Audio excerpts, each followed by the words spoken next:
ভাই ভাই ভাই ভাই এ স্যার ফোন করেছে, তুই ধর।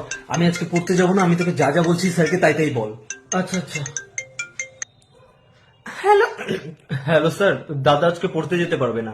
কেন পড়তে আসতে পারবে না? বল যে দিদা দাদুকে ডিম খেতে দিয়েছিল, সেই ডিম খেয়ে দাদু অজ্ঞান হয়ে গেছে। স্যার দিদা দাদুকে খেতে দিয়েছিল, ডিম অজ্ঞান হয়ে গেছিল। আরে ডিম অজ্ঞান হয়নি, দিদা দিয়েছিল ডিম আর অজ্ঞান হয়ে গেছে। স্যার ডিম অজ্ঞান হয়নি, দিদা অজ্ঞান হয়ে গেছে। আরে দিদা অজ্ঞান হয়নি, দাদু অজ্ঞান হয়ে গেছিল, দিদা দিয়েছিল ডিম সেটা খেয়ে। স্যার ডিম অজ্ঞান হয়ে গেছে দাদুকে খেয়ে। আরে ডিম কিভাবে অজ্ঞান হয়? দাদু খেয়েছিল ডিম আর দিদা অজ্ঞান হয়ে, দাদু অজ্ঞান হয়ে গেছে। স্যার দাদু দিদাকে খেয়ে ডিম হয়ে গেছিল। আরে দাদু খায়নি স্যার, দাদু না দিদা খেয়েছিল। দিদা না দাদু। স্যার দাদু দিদা সবাই খেয়েছিল। আরে সবাই না, দিদা দাদুকে ডিম দিয়েছিল। স্যার দিদা ডিম পেড়েছিল। আরে না না স্যার, দাদুকে ডিম খেয়েছিল, দাদুকে দিদা খেয়েছিল, ডিম অজ্ঞান করে। দাদু দিদা দাদু ডিমের সাথে বিয়ে করে নিয়েছিল।